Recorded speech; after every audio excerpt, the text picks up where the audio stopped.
stand by his side, a united stand, fighting for truth across the land. With God as our strength, our spirits will soar. Truth and justice prevail forevermore.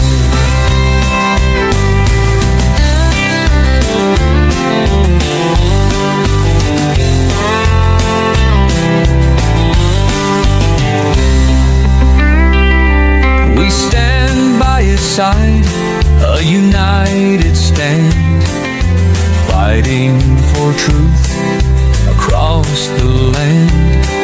With God as our strength, our spirits will soar. Truth and justice prevail forevermore. We stand by his side, a united stand, fighting for truth across the land. With God as our strength, our spirits will soar. Truth and justice prevail forevermore. We stand by his side, a united stand, fighting for truth across the land.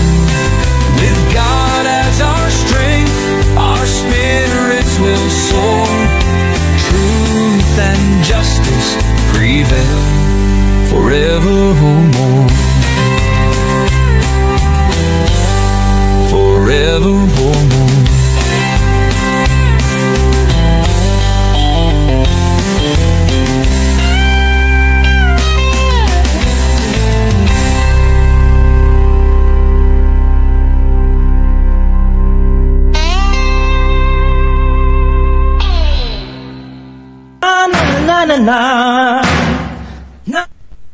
Hello, and welcome sa Russia TV at meron tayong debate na magaganap ngayon April 15, 2023, Saturday at alas 2 ng hapon dito sa Pilipinas mga kapatid. At ang topic na pag-uusapan natin ngayon ay patutunayan ko na si Kristo ay tunay na Diyos. At ang ating affirmative sa hapon na ito si Ruben Nabal ng Seventh-day Adventist Church.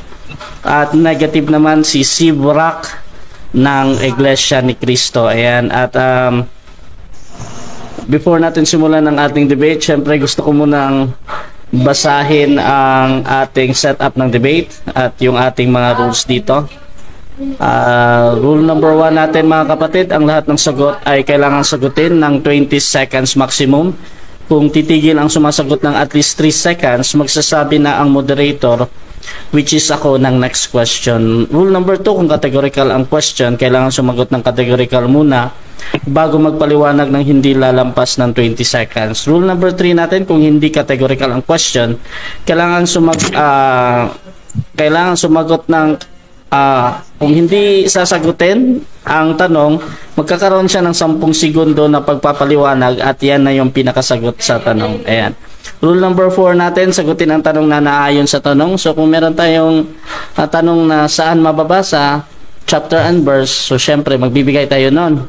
Or sino, syempre ang ibibigay natin ay either pangalan ng person or noun, etc. So ganun tayo sumagot mga kapatid. At kung hindi naman ninyo sinasagot ang mga ito, meron tayong balik kayo sa rule number 3 natin na 10 seconds sa pagpapaliwanag ha.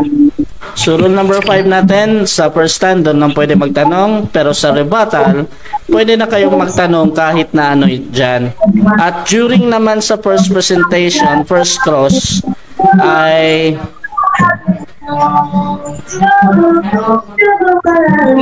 during naman sa first presentation, kung tinatanggi ng ating tinatanong na hindi pa yan nilatag, automatic next question yan. Rule number 6 natin, ang debater na makakatanggap ng 2 warning sa akin ay may disiplina yan.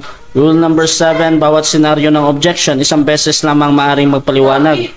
Isang objection lang at hindi susundan ng sunod na objection.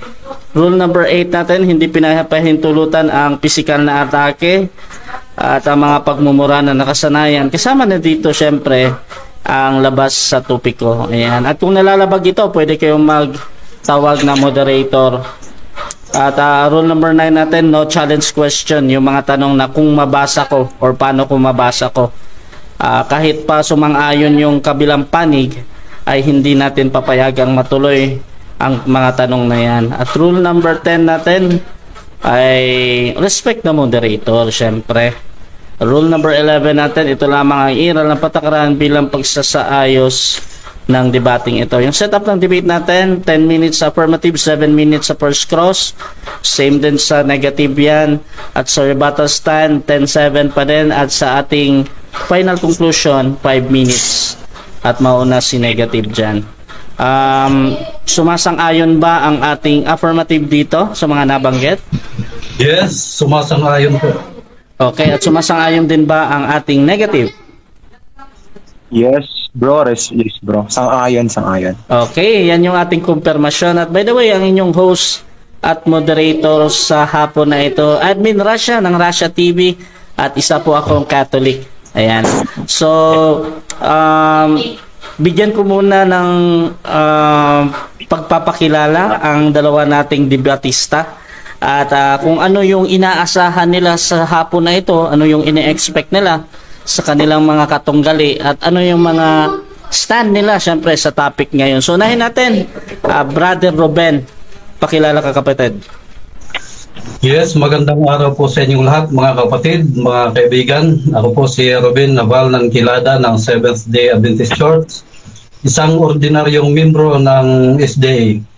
At ayon po sa nasusulat, Mateo 12:12, matuwid ang makipagkatuwiranan sa araw ng Sabat. Kaya tayo po ihaharap ngayon para depensahan ang katotohanan si Kristo, ang tunay na Diyos ng mga Kristiyano. Salamat po. Okay, so that is Brother Ruben ng Seventh-day Adventist. At ilang debate na din ang nakater ko kay Bro Ruben. At alam kong isa yan sa magagaling na apologists at nagtatanggol ng Seventh-day Adventist faith. So, sunod natin si Brother Negative. Pakilala ka kapatid. Good afternoon sa inyong lahat, sa lahat ng maaabot sa live na ito. Ako pala si Bro si Brock, ordinaryong membro ng Iglesia ni Cristo. At ang gagawin ko ngayon ay ihahayag ko ang kamalian niya mamaya. Mga maling pananampalataya o hidwa. Yun lang po. Okay, so kahit na first time kong ma-cater si Brother Sibrak, at alam kong isa sa mga kapatid niya ay magagaling ito, at for sure ay hindi tayo madidismaya sa hapon na ito mga kapatid. At ito na nga, uumpisahan na natin ang ating debate. At ulit ang kanilang topic ay patutunayan ko na si Kristo ay tunay na Diyos. Brother Ruben Naval ng Seventh-day Adventist, 10 minutes bro, your time start na. Okay, magandang hapon po muli. Kaya narito po tayo para pindigan ang katotohanan si Kristo ang ating Panginoong Diyos. Ang aking talatang susing talata po ay masusumpungan sa 1 Juan 5:20. Ganito po ang sinasabi: at nalalaman natin na naparito ang anak ng Diyos, at tayo'y binigyan ng pagkaunawa upang ating makilala siya na totoo, at tayo'y nasa kanya na totoo, sa makatuwid ay sa kanyang anak na si Jesucristo. Ito ang tunay na Diyos at ang buhay na walang hanggan. Si Apostol Juan na sumulat nitong talatang ito ay mayroon siyang gustong malaman natin na katotohanan. Ang talatang ito ay matagal nang pinagdidebatihan at hanggang ngayon ay hindi pa rin nare-resolba. Ano nga pala ang dapat na malaman nating katotohanan dito? Sa talatang ito mga kapatid ay binabanggit dito ang anak ng Diyos at ang Diyos. Sigurado tayo ang ama ito na nagsugo sa anak. At ano ang katotohanan na dapat nating malaman? Ngayon, Tanungin natin ang Panginoong Jesucristo. Ano nga ba itong katotohanan na dapat nating malaman sa 1 Juan 5:20? Dito po sa Juan 4:19, sabi po dito, kaya sinabi ni Jesus sa kanila, sinasabi ko sa inyo ang totoo, ako na anak ng Diyos ay walang magagawa kung sa sarili ko lang, kundi ginagawa ko lang ang nakikita ko na ginagawa ng aking Ama. Kaya kung ano ang ginagawa ng Ama, ay siya ring ginagawa ko bilang anak. Verse 20.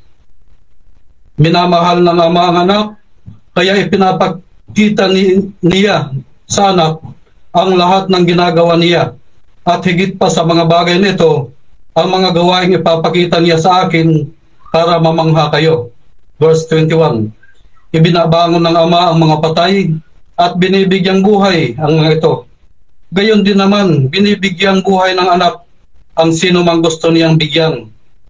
Sa verse 21, mga kapatid, ay nagkakaroon na ng linaw. Ang Ama ay may otoridad na magbigay buhay sa tao.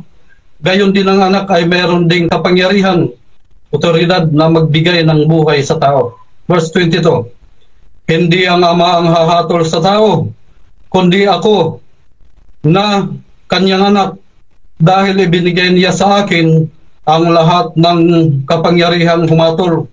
Ito na yung authority na binabanggit sa 1 Juan.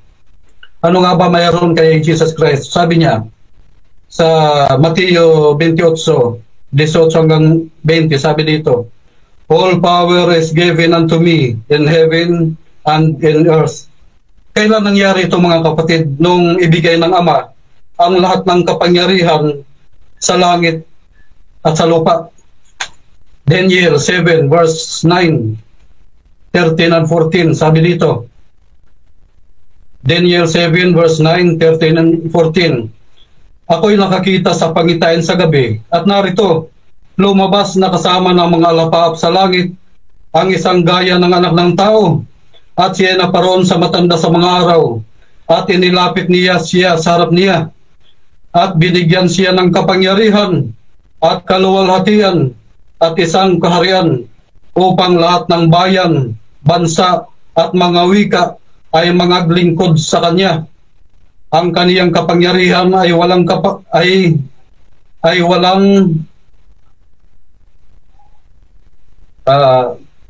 sandali po. Ang kaniyang kapangyarihan na hindi lilipas at ang kanyang kaharian ay hindi magigiba. Sa talatang 14, mga kapatid, ay binabanggit lahat ng mga bayan, bansa at mga wika ay maglilingkod sa kanya. Saan ito nasusulat? Kailan magaganap? Isaiah 66 verse 23. Lahat ng tao ay paroroon sa harap ng Panginoon upang sumamba sa kanya. Araw ng Sabat yon. Revelation 7 verse 9. Lahat ng bansa, wika, lahi, kaharian, salita ay nasa harapan ng trono ng Diyos, naglilingkod sa Kanya. Dito naman sa Revelation 4 verse 10 and 11, sabi po dito, ang 24 na matatanda ay magpapatira pa sa harapan niyang nakaupo sa luklukan at magsisisamba doon sa nabuhay magpakailanman, at ilalagay ang kanilang putong na nangagsasabi, marapat ka, O Panginoon namin at Diyos namin, na tumanggap ng kalulahatian at kapurihan at ng kapangyarihan, sapagkat nilikha mo ang lahat ng mga bagay, at dahil sa iyong kalooban ay nagagsilitaw at nangalikha. Makikita natin sa mga talatang ito, mga kapatid, kung sino ang Diyos na binabanggit sa Revelation 14 and 11. Nagpatira pa ang mga matatanda at ang mga nilalang na buhay, at sumamba doon sa tumanggap ng kapangyarihan, kapurihan at kalakasan na binabanggit dito sa mga naunang talata natin. Ngayon, sabi dito, sino nga ba itong Diyos na binabanggit? Ito nga ba ay espiritu? Ito nga ba ay mayroong anyo, may forma? Sabi dito sa Exodo 24:9-10, na magkagayon ay sumampa si Moises at si Aaron, si Nadab at si Abiyo. at 70 ng mga matatanda ng Israel. At kanilang nakita ang Diyos ng Israel, at mayroon sa ilalim ng kanyang mga paa na parang isang yaring lapag na batong sapiro, at pares din ng langit na kaliwanagan. Noong si Moises ay umakyat sa bundok, may kasama siya, sila Aaron at Nadab. Sabi dito sa Exodo 33:20 hanggang 33, sabi dito, at kaniyang sinabi, hindi mo makikita ang aking mukha sapagkat hindi maaaring makita ako ng tao at mabuhay. At mangyari na samantalang ang aking kaluwalhatian ay dumaraan, na aking ilalagay ka sa isang bitak ng bato, at tatakpan kita ng aking kamay hanggang sa ako'y makaraan, at aking alisin ang aking kamay, at iyong makikita ang aking likod, datapot ang aking mukha ay hindi makikita. Itong kahilingan ni Moises na magpakita ang Diyos na kanyang kausap, pinagbigyan. Subalit ang bandang likuran lang ang makikita, dahil nasa kapangyarihan ng Panginoon, mamamatay ang makakita sa kanyang mukha. Revelation 1:14. Ito ang paglalarawan sa anyo ng Diyos na umiiral sa lumang tipan. Pinakita sa Revelation 1:14. At sa gitna ng mga kandilero ay may isang katulad ng isang anak ng tao na may suot na damit hanggang sa paa, at may bigkis ang dibdib na isang pamigkis na ginto, at ang kaniyang ulo at ang kaniyang buhok ay mapuputing gaya ng balahibong maputi ng tupa, gaya ng niebe, at ang kaniyang mga mata ay gaya ng ningas ng apoy. Itong nakita ni Juan Revelador sa Revelation 1:14, ang sabi dito, meron siyang mahabang damit, maputing damit na gaya ng niebe. Meron siyang buhok na maputi, gaya ng binabanggit sa Daniel kanina, yung nakita ni... Kaya't yung anak ng tao na binabanggit sa Daniel 7:9-14, ito rin yung nakita ni Juan Revelador sa Revelation 1:14. May buhok na maputi at may mata na gaya ng ningas ang apoy. Si Daniel ay nakakita din sa iba pang pagkakataon ng anyo ng Diyos, sabi dito. Daniel 10:6. Nang ika-24 na araw ng unang buwan, nakatayo ako sa pampang na malawak ng ilog Tigres. Doon ay may nakita akong parang tao na nakadamit ng tilang lino na may taling purong ginto sa kanyang baywang. Ang katawan niya ay kumikinang na parang mamahaling bato. Ang kaniyang mukha ay kumikislap na parang kidlat, at ang kaniyang mga mata ay nagliliyab na parang sulo. Ang kaniyang kamay at mga paa ay kumikinang na parang makinis na tanso, at ang kaniyang tinig ay napakalakas na parang ingay ng maraming tao. Ngayon, sino itong Diyos na nagpapakita, mga kapatid? Ito, mayroon akong talata dito. Revelation 21:7. Sabi dito. Simulan natin sa 4. Ang Diyos din ay isa sa kanila at magiging Diyos nila ang Ama ito. Sa 7, ang magtagumpay ay magmamana ng mga bagay na ito. Si Kristo ito. At ako'y magiging Diyos niya, at siya ay magiging anak ko. Okay. Okay, so dyan natatapos ang unang pahayag ng ating affirmative, Brother Ruben ng Seventh-day Adventist. So syempre, dako tayo sa unang pagtatanong ng ating negative, Brother Siv ng Iglesia ni Cristo. 7 minutes, bro. Your time start now. Tanong. Hello, Bro Ruben. Handa ka na bang matanong? Yes. Okay, itong unang tanong ko. Sinabi mo kanina na ang ginagawa lang ni Kristo kung ano ang nakikita niya sa Ama. Eh di, wala palang sariling desisyon ang Diyos anak mo. Categorical question, yes or no? No. Pinapakita lang ni Kristo sa atin na siya ay masunurin sa Ama. Tayo ay dapat din sumunod sa Ama. Yan lang po. Next question. Sino ang tunay... Okay, next question. Kung may sariling desisyon ang ating Panginoon Kristo, saan at anong talata mababasa? Sinabi na ni Kristo na lahat ng kapangyarihan ay ibinigay sa kanya sa langit at sa lupa, kaya't siya ay may sarili ng pagdidesisyon. Dagdagan po natin ang talata, Juan 4, talatang 22. Hindi ang amang hatol sa tao, kundi ako na kanyang anak, dahil ibinigay ng akin ang lahat ng kapangyarihan. Sinong nagbigay? Ang ama ba? Yes, ang Ama. Ayun. Kung ang ama ang nagbigay ng edi hindi ang anak ang nagbigay o ang nagkaloob. Ang Ama, maliwanag ang Ama nagbigay. Okay. Edi hindi ang anak ang may desisyon, kundi ang ama. Ibinigay na sa kanya ang pamamahala, sabi dito sa talata Mateo 28, 18 hanggang 20. Siya na magdidesisyon. Kaninong desisyon? Kaninong desisyon na ibinigay o ibibigay? Ang ama ba o anak? Ang ibinigay ng Ama ay kapangyarihan, pahintulot, lahat ng kapangyarihan, lahat ng pagdidesisyon. Si Kristo na ang bahala, ayon sa mga talata. Lalabas, hindi desisyon ng anak yan, kundi ng ama.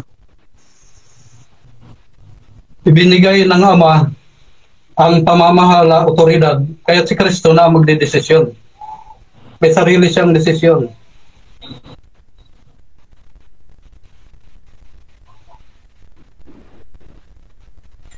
Bakit pa siya binigyan ng Diyos kung Diyos na siya? Mayroon silang pagkakaisa. Si Kristo ang inatasan na magkatawang tao. Kaya't sa natural sa kanya ibibigay ang pamamahala. Okay. Ito na ang tunay na Diyos mo.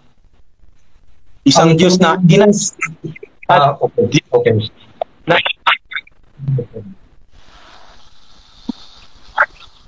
ilan na ang Diyos mo ngayon? Ilan na ang tunay na Diyos mo ngayon? Diyos na nag-atas at Diyos na inatasan? Isa o more than one? Categorical. More than one ang nagtataglay ng titulong Diyos. Subalit ang pinatutunayan ko sa hapong ito, si Kristo ay tunay na Diyos.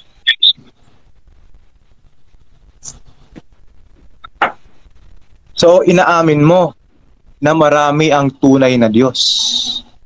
Yes or no? No, ang salitang Diyos ay titulo at tatlo sila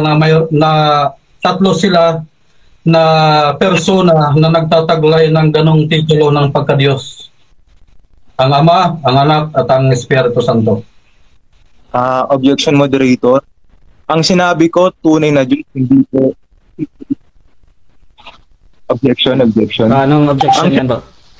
Ang tanong ko kanina, kung ilan ang tunay na Diyos na kinikilala niya, hindi ko sinabi na Diyos lang. Okay. Dapat Diyos yung sagot. Any counter? Nakita ko na. Ruben, any counter objection dun ba? No, sasagutin natin yan ng diretso. Sige. Okay. Break lang yung tanong. Okay.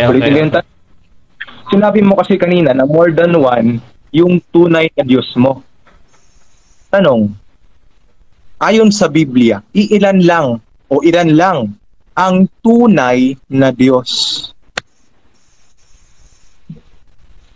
Okay, sagot. Ang tunay na Diyos na aking tinitindigan ay isa, si Kristo. Subalit, ang nagtataglay ng titulong Diyos ay tatlong persona. Ang Ama, ang Anak at Espiritu Santo. Malinaw yan.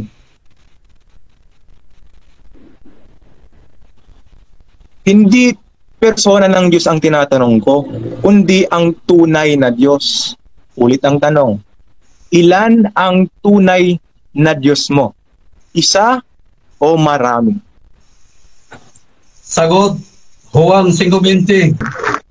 Isang Diyos ang tinutukoy dyan na tunay, ang Panginoong Jesucristo. Subalit, ang titulong Diyos ay tinataglay ng tatlong persona, ang Ama, ang Anak at ang Espiritu. Sunod na tanong. Next question. Sino yung iisang tunay na Diyos sa unang Juan 5:20? Ang ama ba o anak? Ang anak. Next question. Binanggit mo kanina na sa unang Juan 5:20, may anak ng Diyos at may Diyos rin na may anak. Tanong, sino ngayon yung Diyos na may anak sa unang Juan 5:20? Okay, ang Diyos na nasa Juan 5:20, ang Diyos Ama. Subalit ang Diyos Anak na tinutukoy ni Juan na tunay na Diyos ay bibigyan tayo ng kaalaman o karunungan. Next Okay. question. Sabi mo, iisa lang ang tunay na Diyos sa talata. Ano ba talaga? Si Kristo ang isang tunay na Diyos sa unang Juan 5:20 o ang Ama rin ay tunay na Diyos sa unang Juan 5:20? Sagot, ang anak ang ipinapakilala ni Juan sa unang Juan 5:20 na tunay na Diyos na magbibigay sa atin ng kaalaman o karunungan. At sa mga talatang aking binasa kanina, sinabi ni Kristo yung karunungan, binigyan siya ng Ama ng kapangyarihan at otoridad para magdesisyon. Next. Akala ko ang sabi mo, si Kristo lang ang tinutukoy na tunay na Diyos. Ang Ama ba hindi tunay na Diyos? Yes or no? No, tunay na Diyos din ang Ama. Ayon kay Kristo, binigyan siya ng kapangyarihan ayon sa Daniel 7:9 hanggang 14. Kung tunay ang Ama. Time na bro. 7 minutes time. Time na bro. Okay, so dyan natatapos ang unang pagtatanong ng ating negative, Brother Siv ng Iglesia ni Cristo. At bago natin puntahan ang kanyang presentasyon, shoutout muna sa ating nasa live, si Patrick Gonzalez, lagi-lagi yung sumusuporta sa Russia TV. Malaking shoutout sa iyo bro. Kay Grace Barrios, sabi niya, Bro Russia, kailan kaya ako hahamunin na mga magigiting na INC, JC and Makisig? Sabi ni Prince Jumong, tanong sa mga stand na peking Diyos, kapag ba ang Diyos ang lumikha o gumawa, ito ay peke o tunay? King James Version, Exodus 7 verse 1. At shoutout din kay Roma 14:11. Shoutout sa iyo bro. At kay Emmy Alfonso, lagi-lagi yan. Dyan ako sa affirmative, no doubt pa, sabi niya. At sabi ni Jumong, pag-aralan mo din ang mga ang hermeneutics at syntax ng text para hindi ka din magka kabit-kabit, chabit-chabit sing-song. Ha. Sabi ni Rio Kyodai, maling aral na si Kristo ay tunay na Diyos. Parang yung aral ni Denmark na homogenesis theos. Hehehe, embento. Shoutout din kay Boyet Benny. Bakit walang mukha si Sevi? At shoutout kay Ichigo Kirigaya. May monogenes ba sa Juan 1:18? Para ka pa lang si Denmark kung ano-ano ang nagbabasa mo. At sabi ni Emmy Alfonso, atapang sa debate at takot pakita mo ka, baka mapahiya, peace po. At sabi ni Rayo, hoy, magbasa ka ng maayos, Jumong. At sabi ni Rhea Moncada, nako, pakita ng muka sa INC. At sabi ni Nelly Palpatok, si Kristo ay tunay na Diyos. At si Roselyn Imogay, yung nagtatanong ang hindi nakakaintindi sa sariling tanong. At shoutout din, Echigo Krigaya. Ayan, tuloy-tuloy tayo mga bro. At dako tayo sa unang presentasyon ng ating negative, Brother Siv ng Iglesia ni Cristo sa pagtutol na si Jesus o si Kristo ay Diyos, tunay na Diyos. Your time start now.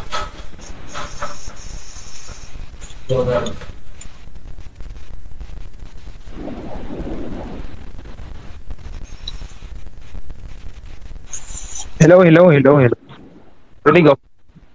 Nag-bug. Nag-start na ba yung time ko? Nag-start na yung time ko? Sige. Magandang good afternoon sa inyong lahat. Ako pala si Bro si Brack, isang ordinaryong membro ng Iglesia ni Cristo.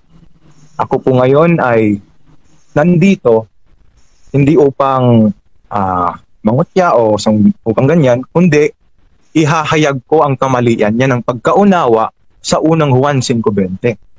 Maglalagay muna po ako ng disclaimer. Para sa lahat ng manonood at sa mga maabot pa ng bidyong ito, ay huwag sanang ipagkakamali ng mga manonood na ako ay isang official debater ng INC. Hindi. Ang pagtindig ko dito ay pawang sariling kagustuhan ko lamang at walang kaugnayan ito sa aming namamahala. Kaya tanging si Sibrak lamang at mga nalalaman ni Sibrak ang titindig sa debating ito. Ngayon po ay ating papatunayan kung paano nga po ba ang tamang pagkaunawa sa unang Juan 5:20. Babasahin po muna natin yung talatang nabanggit. Unang Juan 5:20. At nalalaman natin na naparito ang anak ng Diyos at binigyan ng at tayo binigyan ng pagkaunawa upang makilala natin siya na totoo at tayo na sa kanya na totoo. Sa makatuwid ay sa kanyang anak na si Jesucristo. Ito ang tunay ni Diyos at ang buhay na walang hanggan. Ano po ba ang tamang pagkaunawa sa unang Juan 5:20? Babasahin natin ang bawat sugnay ng talata. Ang unang sugnay o unang phrase. At nalalaman natin na naparito ang anak ng Diyos. Sino ba yung anak ng Diyos? Hindi ba si Kristo? Anong katunayan?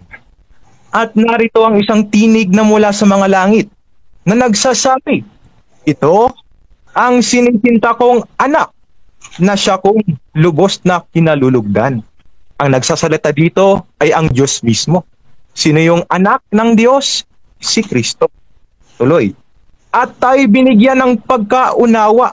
Sino ba ang naparitong anak ng Diyos upang tayo bigyan ng pagkaunawa? Ito po si Kristo na sinugo ang nagbigay kaunawaan sa pagkilala sa tunay na Diyos. Anong katunayan? Dito sa Juan 7:28.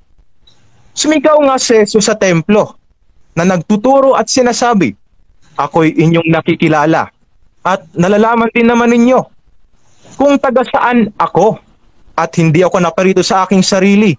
Katapwat nagsugo sa akin ay tunay na hindi ninyo nakikilala. Tuloy, upang ating makilala siya na totoo. Ang siya na dapat makilala ay ang Ama ni Kristo. Dahil yun ang isa sa layunin ni Kristo, ang makilalang Diyos, ang Ama. At tayo'y nasa Kanya na totoo. Ang katumbas niyan, kaming mga iglesia ni Kristo, hindi SDA, ang nasa panig ni Kristo. Sa makatwid ay sa Kanyang anak na si Jesucristo. Si Kristo ang tinutukoy kanina na tayo'y nasa Kanya. Ito ang tunay na Diyos. Sino ba ang pinakilala ni Kristo na siyang naparitong anak ng Diyos na tunay na Diyos? Dito sa Juan 17:3-1 ay ganito ang ating mababasa. Juan 17:3-1. Ito ang buhay na walang hanggan. Pansinin nyo. Ikaw din, Bro Ruben, pansinin mo, pakinggan mo tong tunay na aral. Ang makilala ka nila. Sino daw yun? Makilala ka nila. Dapat kilalanin mo rin to, Bro Ruben. Ang iisa. Pag sinabing iisa, wala nang kasama yan, Bro Ruben. At tunay na Diyos. Paano ba natin kikilalanin ang ating Panginoon Kristo? At ang makilala si Jesucristo na iyong sinugo, hindi sinabing makilalang tunay na Diyos, kundi sinugo. Sino mo itong tinutukoy sa talata? Na ang makilala ka nila. Sino ba yung dapat kikilalanin? Sino bang kausap dito ni Kristo? Dito sa talatang 1, itaas natin sa pagbasa. Pagkasabi ni Jesus ng mga pananalitang ito, tumingala siya sa langit at kanyang sinabi, Ama. Sinong kausap ni Kristo? Ang Ama. Dumating ng oras, parangalan mo na ang iyong anak upang maparangalan kanya. Sa makatwid, ang ipinakilala ng Biblia ng ating Panginoong Kristo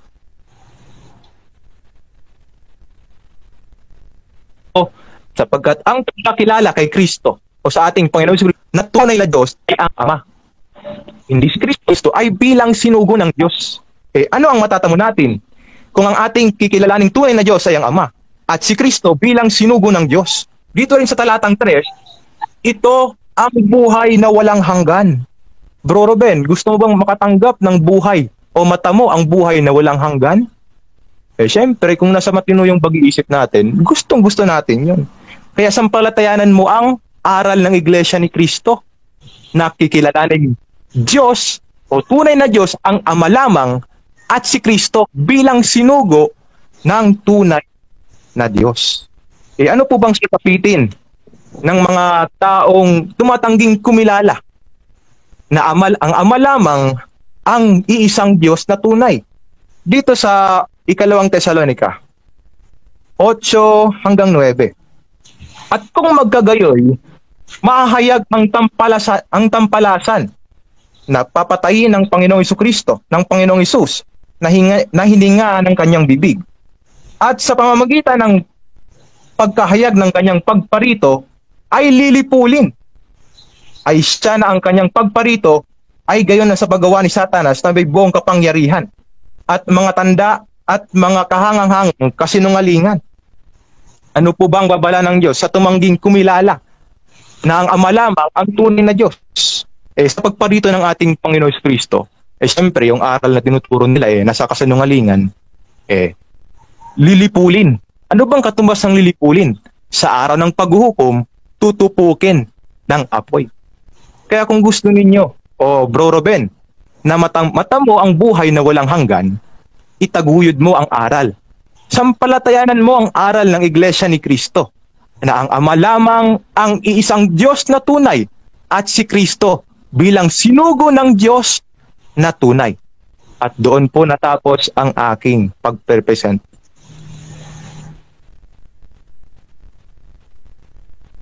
Okay, so dyan natatapos ang unang pahayag ng ating negative. Brother Siv ng Iglesia ni Cristo at dako tayo sa 7 minutes sa unang pagtatanong ng ating affirmative. Brother Ruben ng Seventh-day Adventist, 7 minutes para sa iyo, bro. Your time start now. Tanong. Okay, Brother Siv, handa ka na ba pinsahan ang malimong aral? Handa, bro. Tanong,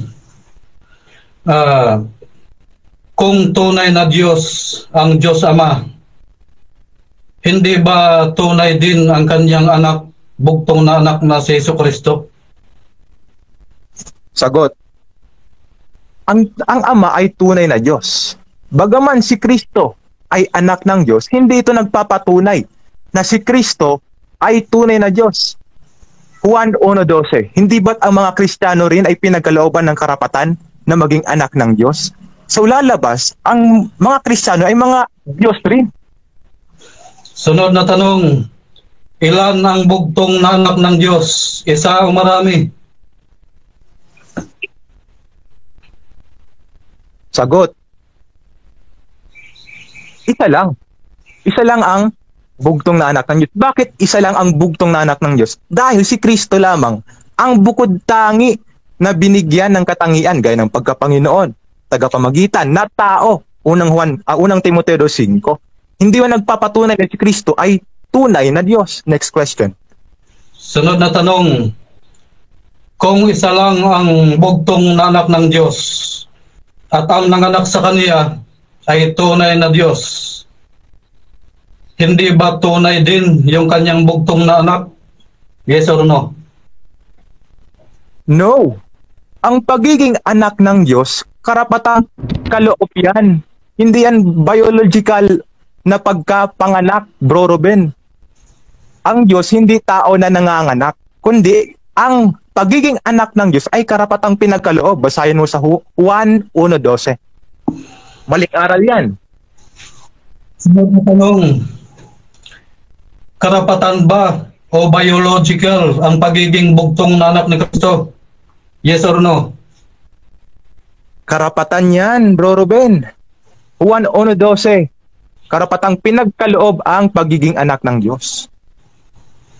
Kaya maling aral yung biological, ang pagiging biological na anak ng Diyos. Kasi ang Diyos hindi biological. Spiritual yan, bro.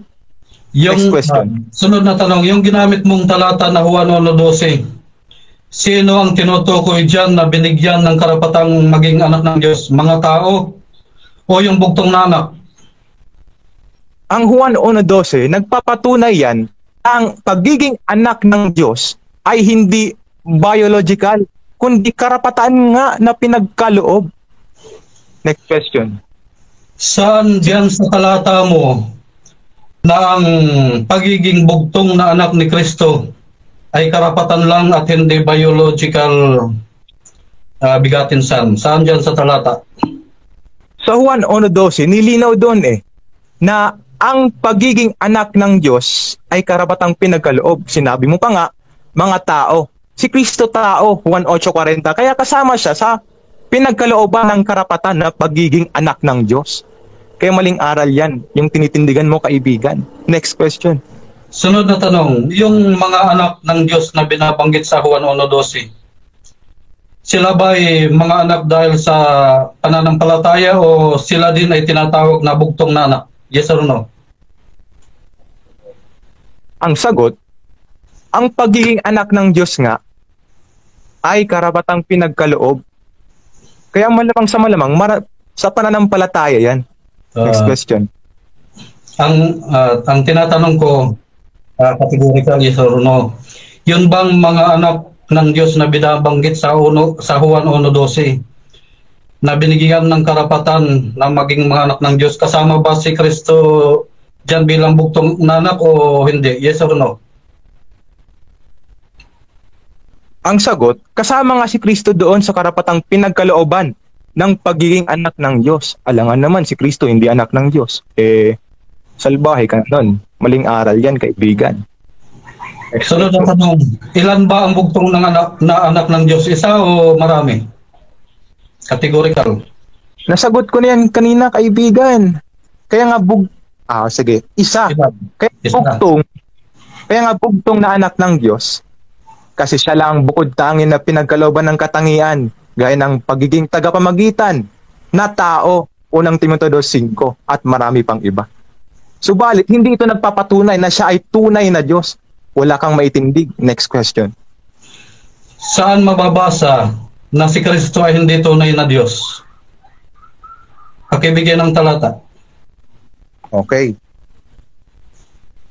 Sa Lucas o sa Juan 4:24 at talatang Lucas 24:39, ilinaw doon ni Kristo na hindi siya Diyos. Bakit? Ang Diyos Espiritu. Si Kristo Espiritu ba? Hindi. Nilarawan niya ang sarili niya na hindi Espiritu dahil hindi nga siya Diyos. Next question. May nababasa ba diyang litra na si Kristo ay hindi tunay na Diyos? Meron o wala? Meron sa diwa. Next question. Alin ang tama? Yung sinabi ni Kristo na siya ay Diyos o yung sinabi mo na si Kristo ay hindi Diyos? Revelation 1:7, 21:7, si Kristo ay Diyos, letra por letra. Walang sinabi sa talata na siya ay Diyos. Walang sinabi si Kristo na siya ay Diyos. Anong sinabi niya? Siya ay tao nga Inamin niya pa na hindi siya Diyos sa Lucas 24:39, Juan 4:24. Baliktad unawa mo, kaibigan. Next question. Revelation. Stop po na. Bro, Sib, paki-minimize yung bro, yung huling hirit doon sa bro ba? Doon sa last statement ng mga tanong mo. Relaxan lang natin ng konti ha. Ayan. Ay, okay po. Paki-minimize lang. So, bro, 30 seconds na lang ito. Bro Ruben, pasok mo yung tanong mo, bro. Sige. Tanong. Revelation 21:7, sabi ni Kristo, ako ay magiging Diyos niya at siya ay magiging anak ko. Total ka ba dito o hindi? Anong talata ulit? Pakibasa nga. Revelation 21:7, ang magtagumpay ay magmamana ng mga bagay na ito. Ako ay magiging Diyos niya at siya ay magiging anak ko. Total ka ba dito o hindi? Litra por litra yan. Time. 7 minutes time. Ayan, so dyan natatapos ang first part ng ating debate. Running time yan, bro, ha? Pero tuto lang. Time na, bro. Time na. Question. Time na. Eh. So, dako tayo sa debatal, mga bro, pero bago yan, shoutout muna Hello. sa ating napuputol ka, Bro Sib. Bro Sib, napuputol ka. Ayan, baka gusto mong lumipat ng lokasyon, bro. Baka humina yung signal mo dyan sa sa kinatatayuan. Ayan, so shoutout muna sa ating nasa live, no. Sabi ni Roma 14, ayan, nabasa ko na to kanina. Okay. Dito tayo sa mga hindi ko pa nabasa. Sabi ni Roma 14, ang karapatan ay tinutukoy lamang ay tayo. Sabi ni Rhea Moncada Borsello, laging may side comment sa INC. Sabi ni Dennis Mandalbagay, paulit-ulit. At sabi ni Boyet B. Benny, wala tayong mapalang aral sa INC. Mukha palang taob na eh. Sabi ni Ruben Arnel Cueco, tama ba? Ketcho. Brother Sib, handa ka na bang depensahan ang malimong aral? Sib, handang-handa, bro. Shoutout din kay Roselyn M. Ugay. Nice question, holy. At Rhea Moncada, sabi niya, kaya putol-putol din kaalaman nila. Sabi nila to sa Garnado Kenneth Peter, Mr. INC, huwag mong putulin ang talata. Mahilig kayo sa putol ng talata. Diretso mo sa Juan 17 verse 5. Hindi pwedeng iliwalhatiin ng Diyos ang tao. Kung tao si Kristo, bakit nauluwahati ng Diyos Ama si Kristo? At shoutout din kay Emi Alfonso, itanong dyan siguro kung may Diyos ba na sinugo. Hehehe. At sabi ni Prince Jumong, unang Juan 5:20. At sabi ni Arnel, sinasamba pala ng INC ang sa unawa nila ay hindi Diyos. At sabi ni Nelly, Sumayan, di ako SDA nor INC, pero interesado ako sa topic, Jesus Christ is God. Sabi ni Roma 14, nabasa ko na kato kanina. Ayan, so tuloy-tuloy tayo sa rebuttal, mga kapatid, at bibigyan ko ng 10 minutes sa rebuttal yung ating affirmative, Brother Ruben ng Seventh-day Adventist. Your time start now. Yes, shout out po muna kay Brother Arnel Kecho. Ka-church ko po yan si Arnel Kecho. At magaling yan pagdating sa Sabbath School lesson pag kami nagbabalik-taptakan yan. Kay Brother Patrick, shout out din, at kay Josephine Barros. Alam niyo, mga kapatid, itong Christology, pinapanood ko ito sa YouTube, lahat ng debate. Matibay ang tayo nila, mga kapatid, at marami na nakalaban nila ay hirap na iraos ang topic na ito. Kaya gumawa tayo ng kakaibang taktika na hindi nila napaghandaan. Yung mga dating talata na ginagamit na sa debate, yun ang pinaghandaan nila, alam ko. Pero sa presentation natin ngayon, nagulat ang ating negative. Wala sa kanyang pinag-aralan ang inilahad ko. Kaya nagkabuhol-buhol na siya at nagkawindang-windang. Kita nyo naman, mga kapatid, dinaan na lang sa side comment. Hindi po tayo ganyan, tayo po ay Maginoo. Alam nyo, mga kapatid, ang pagiging Diyos ni Kristo ay hindi naman mahirap tanggapin. Bakit itong mga INC ayaw na ayaw nilang maging Diyos si Kristo? Ano mayroon? Bakit yung pagiging anghel ay siyang tanggap nila? Yung tao, hahanapan nila ng talata. Anghel ito, sinugo. Si Kristo na bugtong na anak ng Diyos, tao lang yan. Sinugo din. Sino ang mas mataas ang ranggo, mga kapatid? Yung sinugong anghel o sinugong tao? Di ba pagtuyayan sa anak ng Diyos? Tinatanong natin kanina, sino ba ang tunay na bugtong na anak ng Diyos? Isa lang o marami? Isa. Si Kristo. Kung tunay ang bugtong na anak ng Diyos, tunay na Diyos ang Ama, yung bang anak niya ay pikik? Malinaw yan mga kapatid. Kung si Brother Steve na tao, pag nanganak siya, natural tao din. Ang Diyos Ama na tunay na Diyos, pag nanganak, tunay na Diyos din. Ngayon, ang pinagtatalunan namin kanina, hindi daw biological son yung si Kristo. Aba, hindi po pwedeng maging spiritual yon mga kapatid. Hindi pwedeng maging talinghaga yon. Tunay na anak, sabi nga ng Diyos Ama, ito ang bugtong na anak ko, na siyang kaligayahan ko palagi, sinisinta kong anak. Yun lang ang pinagsabihan niya, yung bugtong na anak. Tayo bilang mga anak ng Diyos, ay mahal tayo ng Diyos, pero iba yung bugtong na anak, tunay na Diyos yun. Itong Revelation 21, verse 7, nagulat siya dito mga kapatid, hindi niya alam ito. Hindi niya alam ito, sabi dito. Umpisa natin, Revelation 21, verse 3. At narinig ko ang isang malakas na tinig na mula sa luklukan na nagsasabi, narito, ang tabernakulo ng Diyos ay nasa mga tao, ang Diyos Ama ito, at siya ay nananahan sa kanila, at sila ay magiging mga bayan niya, at ang Diyos din ay tatahan at magiging Diyos nila. Ito na yung New Jerusalem mga kapatid. Pag ibinabanan dito natitira ang Diyos Ama. 4. At papahirin niya ang bawat luha ng kanilang mga mata, at hindi magkakaroon ng kamatayan, hindi na magkakaroon pa ng dalamhati, o ng pananambitan man, o ng hirap pa man. Ang mga bagay ng una ay naparam na. Verse 5.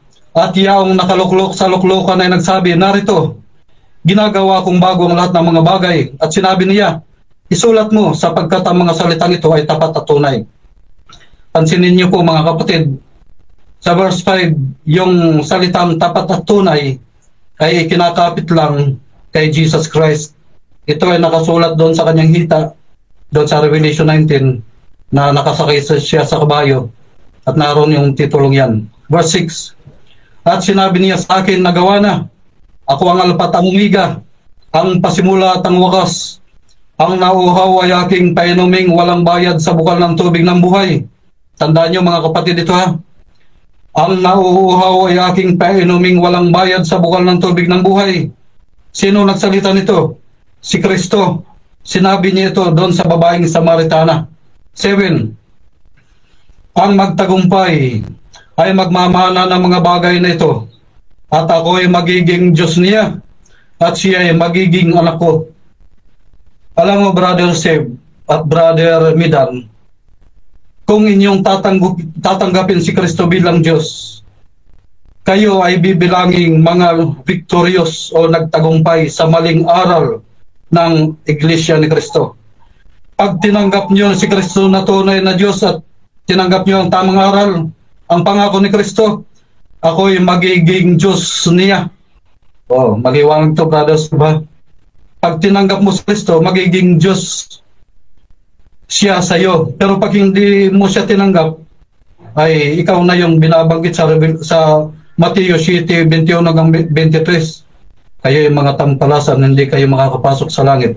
Sunod, sino itong nag-aalok ng bukal ng tubig ng buhay? Revelation 22 verse, sabi dito, verse 17, 22 verse 17, at ang espiritu at ang kasintaang babae nagsabi, halika. At ang nakikinig ay magsabi, halika. At ang nauuhaw ay pumarito. Ang may ibig ay kumuhang walang bayad sa tubig ng buhay. 18. Aking sinasaksihan sa bawat taong nakikinig sa mga salita ng hula ng aklat na ito. Kung ang sino man ay magdaragdag ng mga ito, ay daragdagan siya ng Diyos ng mga salot na nakasulat sa aklat ng ito. 19. At kung sino man ay mag-alis sa mga salita ng aklat ng hulang ito, ay aalisin ng Diyos ang kanilang bahagi sa punong kahoy ng buhay at sa bayang banal na nakasulat sa aklat na ito. 20. Ang sumasaksi sa mga bagay na ito ay nagsasabi, oo, ako'y madaling pumaparito. Siya nawa, pumarito ka, Panginoong Jesus. Si Kristo po ang nagsasalita ng mga bagay na ito at nag-aalok ng buhay na walang hanggan. Anong sabi ni Kristo? Revelation 22 verse 14. Mapapalad ang nanghuhugas ng kanilang mga damit upang sila ay magkaroon ng karapatan sa punong kahoy ng buhay at makapasok sa bayan sa pamamagitan ng mga pintuan. Ang otoridad ni Kristo na magpapasok sa iyo sa langit ay katunayan lamang na siya ay tunay na Diyos. Ayon sa mga talata sa Juan 4:19 hanggang 22, hindi ang Ama ang hahatol sa tao kundi ako na kanyang anak. Dahil ibinigay niya sa akin ang lahat ng kapangyarihang humatol. Ang hatol niya, mga kapatid, kung ikaw ay susunod sa kautusan ng Diyos, magkakaroon ka ng karapatan na pumasok sa Holy City. Magkakaroon ka ng karapatan na pumitas ng bunga ng punong kahoy ng buhay. At ikaw ay magkaroon ng buhay na walang hanggan. Juan 4 talatang 21. Ibinabangon ng Ama ang mga patay at binibigyan ng buhay ang mga ito. Gayon din ang anak, nagbibigay din siya ng buhay na walang hanggan. Maliwanag mga kapatid, na yung otoridad, kapangyarihan ng Ama at ng anak ay pareho. At lalong lumakas ang kapangyarihan ng Ama nang ibigay ng Diyos ang lahat ng kapangyarihan sa langit at sa lupa. Kailan nangyari ito, mga kapatid? Daniel 7:9 hanggang 14. Lumapit si Kristo doon sa matanda sa mga araw at ibinigay sa kanya ang kaluwalhatian, kaharian, kapangyarihan. Kinumpirma ito ni Kristo. Mateo 28:18 hanggang 20. All power is given unto me in heaven and in earth. Sa langit pala mga kapatid, umira na si Kristo. Hindi pa siya nagkakatawang tao. Ano sabi ni Pablo sa Hebreo 10:4? Ako'y ipinaghanda ng Diyos ng katawan ng tao. Pag sinabing ipinaghanda, may misyon siya. Dadating siya dito sa lupa, magkakatawang tao, para iligtas tayo. Ngayon, hindi siya pwedeng dumating dito na Diyos mismo, dahil mamamatay tayo. Kaya't nagkatawang tao siya para maabot niya tayo. May turo niya ng mabuti ang pag-ibig ng Diyos. Salamat po. Okay, so dako tayo sa 7 minutes na second cross ng ating negative. Brother, kalimutan ko yung name niya. Negative ng Iglesia ni Cristo. 7 minutes, bro. Your time start. Sibrak, bro, Russia. Sibrak. Sibrak. Pasensya na, iba talaga pag hindi ko din pamilyar. Sibrak, ayan, pasensya. 7 minutes, bro. Hello, Bro Ruben, handa ka na bang ihayag ang maling aral? Yes, handang-handa. Ayun, salamat sa pag-amin. Unang tanong, tunay na Diyos ba ang ipinanganak ng taong si Maria? Yes or no? No, ang taong pinanganak ni Maria ay totoong tao dahil siya ay nagkatawang tao at ipinaghanda ng katawang tao. Okay. Next question. Anong pangalan ng hindi tao o hindi tunay na Diyos na ipinanganak ni Maria? Alam natin lahat yan, Jesus Christ. Ayun. So inaamin mo na ang ipinanganak ni Maria ay hindi Diyos. Ang ipinanganak ni Maria ay totoong tao dahil kung Diyos ang ipinanganak ni Maria, mamamatay siya. Tao ang pinanganak ni Maria. So inaamin mo nga na sa sinapupunan ni Maria, hindi tunay na Diyos yung nasa sinapupunan o matres ni Maria. Yes, totoong tao yung pinaglihi ni Maria dahil tunay na Diyos. Objection, moderator. Yung tanong ko, totoo bang hindi tunay na Diyos ang nasa sinapupunan ni Maria? Hindi ko tinatanong kung totoong tao ba. Okay, Bro Ruben. Ready ka nang sumagot doon, bro?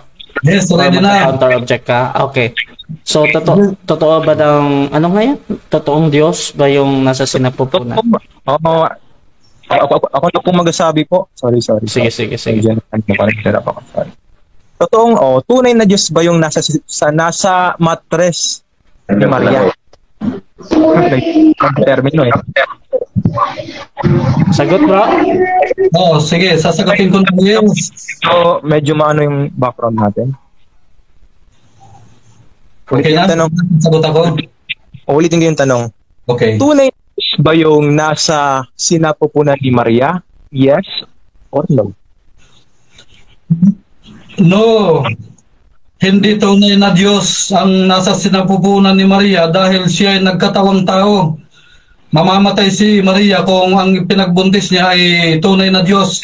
Subalit, bago pinagbuntis si Kristo, siya ay tunay na Diyos. Okay. Anong pangalan ng tunay na Diyos na nasa sinapupunan ni Maria? Sinagot ko na yan kanina, Jesus Christ. Ayun, salamat. Okay. Sinabi mo rin kanina na ang pagkapanganak kay Kristo biological. Ang Diyos ba espiritu o biological? Sagot. Ang Diyos ay espiritu. Yun. Yung kanyang anak na si Kristo, tunay na Diyos nung siya ay hindi pa nagkakatawang tao. Okay. Kung espiritu ang Diyos, si Kristo ba espiritu o biological? Espiritu. Dahil ang pagkaunawa nyo sa espiritu ay walang purma, subalit sa Biblia, ang espiritu may purma, may ulo, may kamay, may paa. Ganon ang tamang unawa. Ayun. May katawan sila. May purma. Okay, next question. Sabi mo kanina, binigyan ng kapangyarihan si Kristo. So, wala siyang kapangyarihan nung di pa siya binibigyan. Yes or no? No. Ang kanyang ama ay makapangyarihan. Natural, ang anak makapangyarihan din. Ngayon, ang binigay na otoridad ayon sa mga talatang binasa natin sa Daniel 7, 9 hanggang 14, kapangyarihan, kalulatian, pamamahala o paghahari. Ito'y tumutukoy sa otoridad na gagawin ni Kristo pag siya ay nagkatawang tao na. Okay. Ulitin ko yung tanong So nung wala pa siyang kapangyarihan, so nung hindi pa siya binigyan ng kapangyarihan, si Kristo wala pa siyang kapangyarihan nun? No. May kapangyarihan si Kristo. Gaya ng mga anghel, makapangyarihan na sila. No, Okay, si next. Kristo ay ito'y nanganak ng Diyos at binigyan ng kapangyarihan ng Diyos. Nadagdagan yung kanyang kapangyarihan. All power is given unto me, sabi ni Kristo. Okay, next question. Anong talata na may kapangyarihan na si Kristo nung di pa nabibigyan ng Diyos?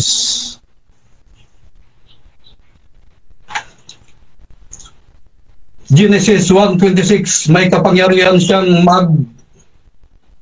maglalang. Okay.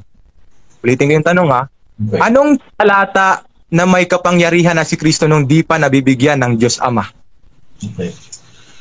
Kung ang tinutukoy mo, yung kapangyarihan binabanggit natin na lahat ng kapangyarihan binigay sa Kanya, ang sagot ko ay Genesis 1:26. May kapangyarihan si Kristo maglalang. Sunod na tanong.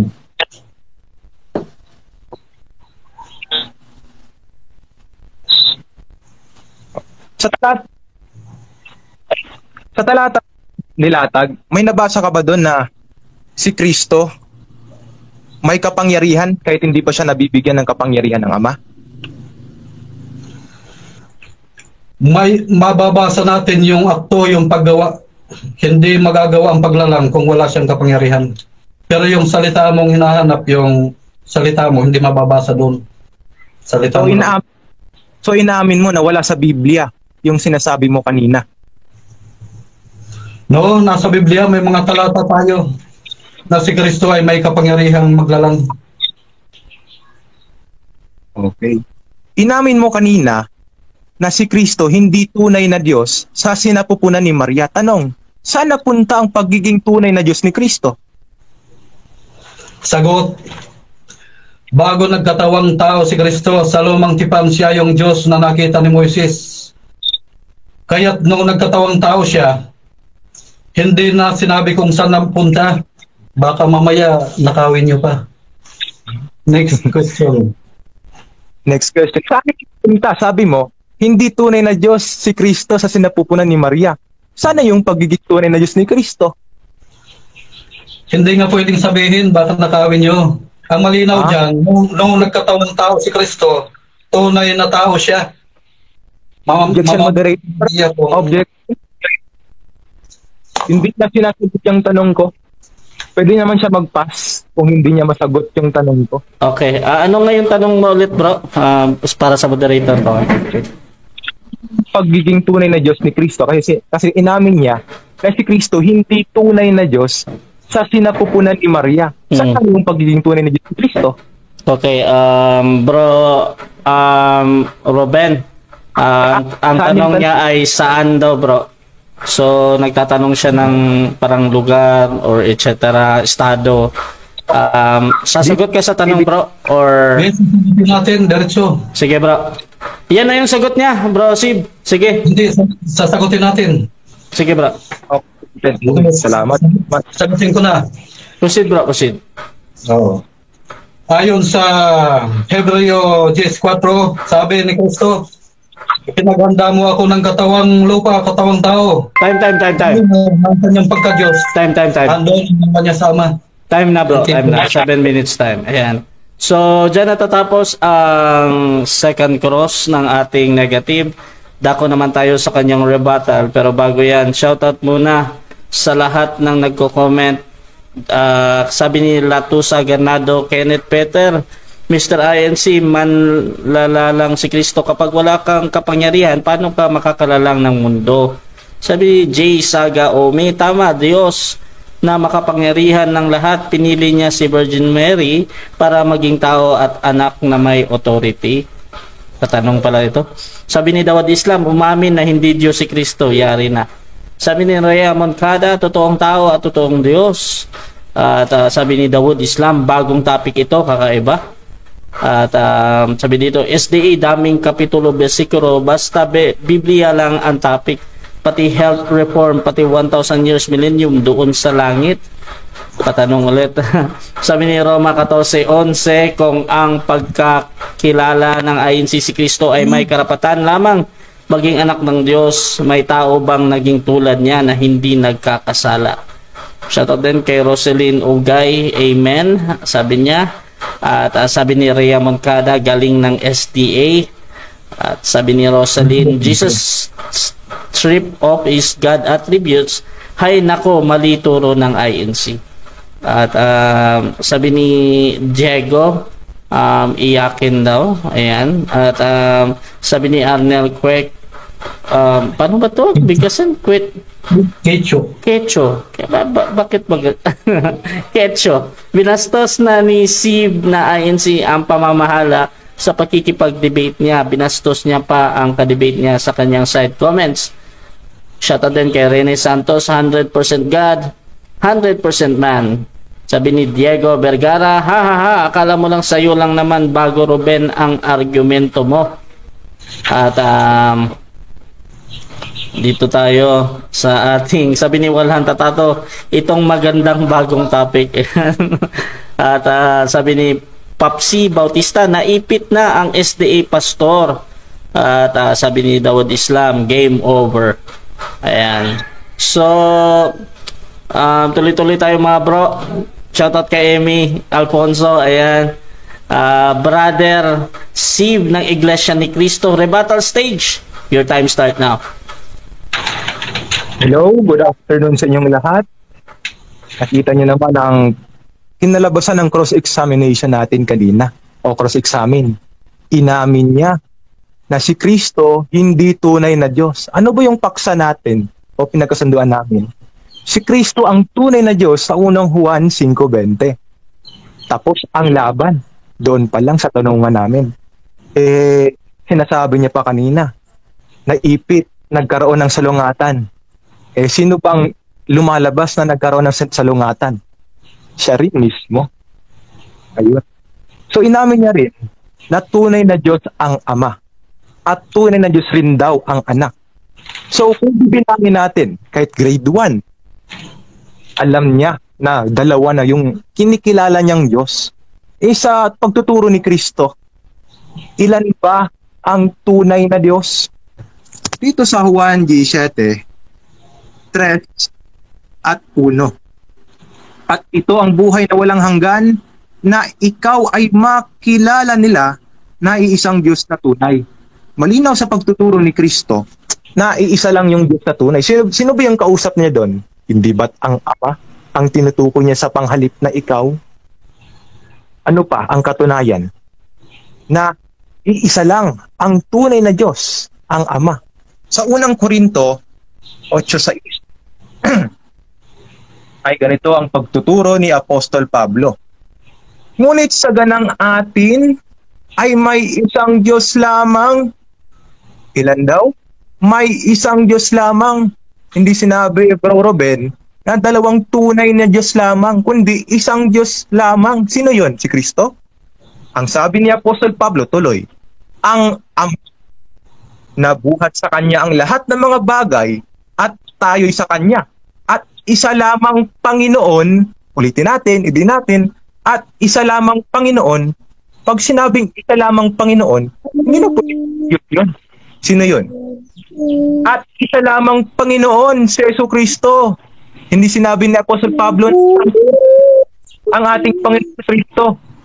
Nasa pamagitan niya ang lahat ng mga bagay at tayo sa pamagitan. Po, sandali lang po, moderator, medyo may ano po, maingay.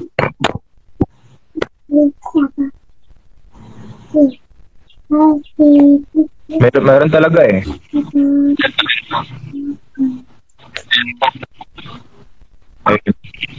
Ilang minuto na lang meron ako, moderator.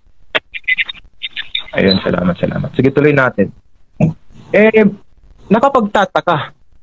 Bakit kaya hindi ito alam ng pastor na si Ruben? Brother. Hello. Rinig ba ako? Okay. Sinabi rin yan ni Apostol Pablo dito sa unang Korinto 8:7. Ganyan may wala sa lahat ng mga tao ang kaalamang iyan. Kaya pala hindi alam ni Ruben na ang Ama lang ang isang Diyos na tunay. Kundi ang ilan na hanggang ngayon ay nang mimihasa sa Diyos-Diyosan. Naku po. Ang hindi pala nakakaalam na ang Ama lamang ang isang Diyos na tunay ay namimihasa sa Diyos-Diyosan. Naku. Hindi lang pala ribulto. Pagsamba sa ribulto ang tinutungkoy sa pagsamba sa Diyos-Diyosan. Kundi yung maling pagkilala. Sino lamang ba ang tunay na Diyos? O isang tunay na Diyos na dapat makilala? Sabi ni Apostol Pablo, ang Ama lamang. Ayun. Ano pa? O sino pa ang kinakaaway ni Ruben, ni Bro Ruben? Nasa pagtuturo na tunay na Diyos ang Ama, tunay na Diyos si Kristo, dalawang tunay na Diyos ang kinikilala niya. Dito sa Isaias 45:21. Basa natin. Pahayag ito ng ating Panginoong Diyos. Isaias 45:21. Kayo'y mangagpahayag at mangagpasapit. Oo, magsanggunian silang magkakasama. Sinong nagpakilala nito mula ng unang panahon? Sino nagpahayag niya ng una? Hindi baga ang Panginoon? At walang Diyos liban sa akin. Ulitin natin. At walang Diyos liban sa akin, isang ganap na Diyos at tagapagligtas. Walang iba liban sa akin. Malinaw sa talatang ating binabasa, ang Diyos mismo nagpapahayag na siya lamang daw ang makilalang Diyos. Ang Diyos ng ating kaibigan na si Ruben, tunay na Diyos pa ang Ama, tunay na Diyos pa si Kristo. Sino yung Diyos na tinutukoy niya, ang kinikilala niya? Pekeng Diyos yan. Sapagkat ang sinasabi sa Biblia, ang Diyos ay hindi kumikilala pa ng iba pang Diyos. Ayun. Maliwanag. Inamin rin ng ating kaibigan kanina na si Kristo hindi daw tunay na Diyos. Siya rin mismo ang gumiba sa sarili niyang aral. Si Kristo ay hindi tunay na Diyos. Yun. Isisingit ko na rin to. Kanina, sinasabi niya kanina na hindi daw siya marunong mag-side comment. Pero nung naipit na, nag-side comment na. Sabi niya, baka niya nakawin namin. Harap-harapan niya uli na sinasalungat ang sarili niya.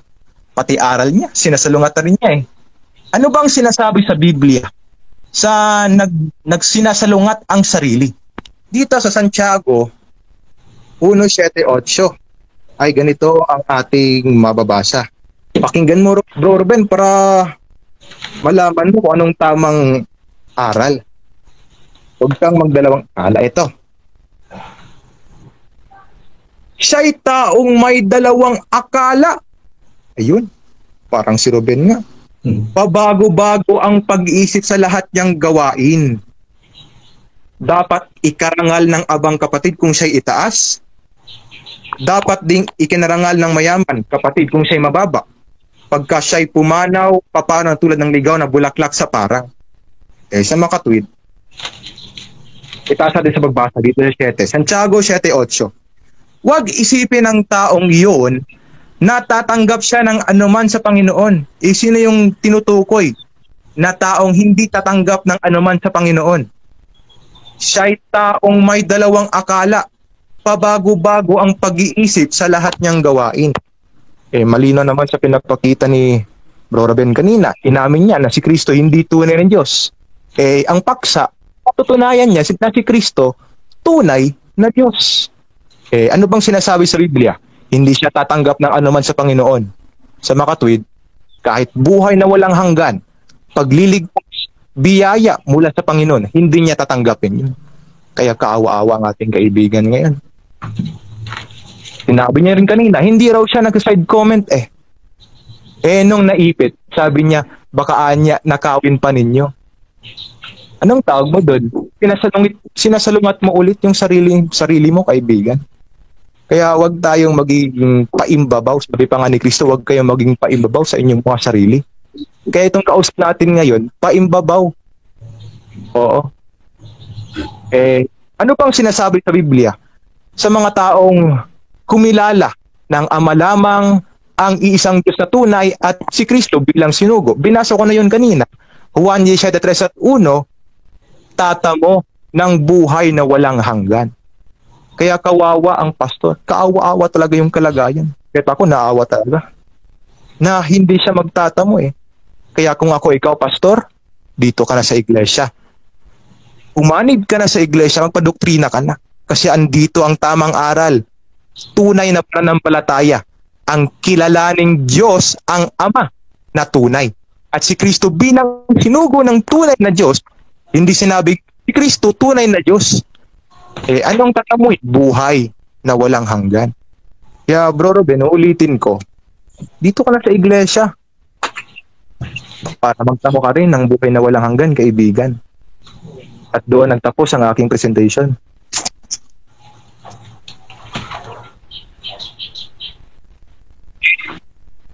Okay, so dyan natatapos ang rebuttal ng ating negative. Again, ang topic natin sa mga bagong pasok dyan ay patutunayan ng ating affirmative na si Kristo ay tunay na Diyos. Ang affirmative natin, yung magtatanong ngayon, si Brother Ruben ng Seventh-day Adventist. At yung nagpahayag kanina at sasagot ay si Brother Siv ng Iglesia ni Cristo. So, Brother Ruben, 7 minutes para sa iyo, bro. Second cross ito. Your time start now. Brother Siv, handa ka na ba? Handang-handa na, bro. Next Very question. good. Unang tanong, ano sa pagkaunawa mo ang salitang Diyos? Yun ay tumutukoy sa Diyos ng ating Panginoong Kristo, 1 John 3 at 1, tunay na Diyos? Next question. Yun bang salitang Diyos ay pwede rin maging titulo? Yes or no? Iulit nga ng tanong. Ang salitang Diyos ba ay pwede rin maging titulo? Yes or no? Maaari. Pero, inamin mo rin kanina na si Kristo hindi tunay na Diyos. Next question. Sunod na tanong. Yung titulong Diyos na taglay ng Diyos Ama, hindi ba maaaring taglayin din ng bugtong niyang anak? Yes or no? Hindi. Inamin mo rin kanina na hindi tunay na Diyos si Kristo. Next question. Sunod na tanong, bakit hindi maaaring taglayin ni Kristo ang pagiging tunay na Diyos na tinataglay din ng Ama? Bakit? Dahil tao si Kristo. At inamin mo rin kanina na si Kristo hindi tunay na Diyos. Ikaw ang nagpatotoo na si Kristo hindi tunay na Diyos. Next question. Sunod na tanong, kung ang ipagbubuntis ng Maria ay tunay na Diyos at hindi totoong tao, mabubuhay ba siya o hindi? Okay, ulit ka ng tanong. Okay, ayusin natin yung tanong. Kung ang ipinagbuntis ni Maria ay tunay na nasa kalagayang Diyos at hindi nagkatawang tao, maaari bang mabuhay si Maria? Yes or no? Sagot. Hindi nga tunay na Diyos yun eh. Sabi mo pa nga, hindi tunay na Diyos yung nasa sinapupunan ni Maria. Tao yung pinagbubuntis, nagdadalang tao ang sinasabi sa Biblia. Next question. Ulitin ko ang tanong. Yung ipinagbuntis na Maria, kung hindi nagkatawang tao at siya ay nasa kalagayang Diyos, mabubuhay ba si Maria o hindi? Categorical. Yes or no? Okay. Yes! Isaiah 7:14. Mabubuhay pa rin. Next question. Malinaw yan ha. Sunod na tanong.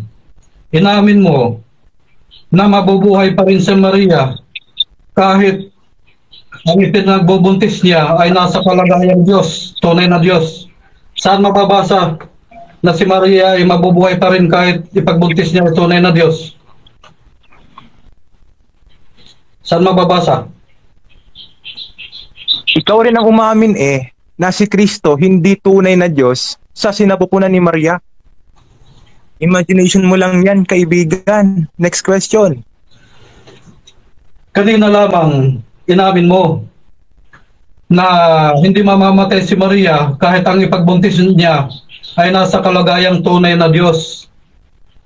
Sunod na ang tanong ko, may mababasa ka ba na kayang ipagbuntis ng tao ang isang tunay na Diyos sa kalagayan? May mababasa o wala? Categorical.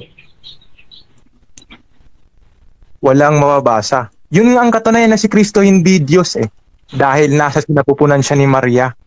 Ikaw rin ang umamin, hindi tunay na Diyos si Kristo. Tinalo mo ang sarili mo, kaibigan. Next question. Very good. Sunod na tanong. Dahil inamin mo kanina na pwedeng mabuhay si Maria kahit ang ipagbuntis niya ay nasa kalagayang tunay na Diyos, at sa sagot mo ngayon ay iba na naman, aminin mo ba na nagkamali ka sa yung dalawang sagot? Yes or no? Objection, moderator. Objection.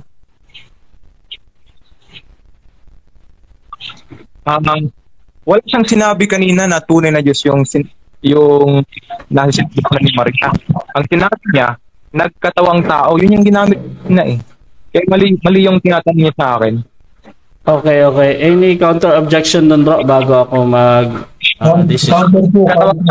Wait na, okay na, bro. Okay na, nakita. Sige, bro, Robert.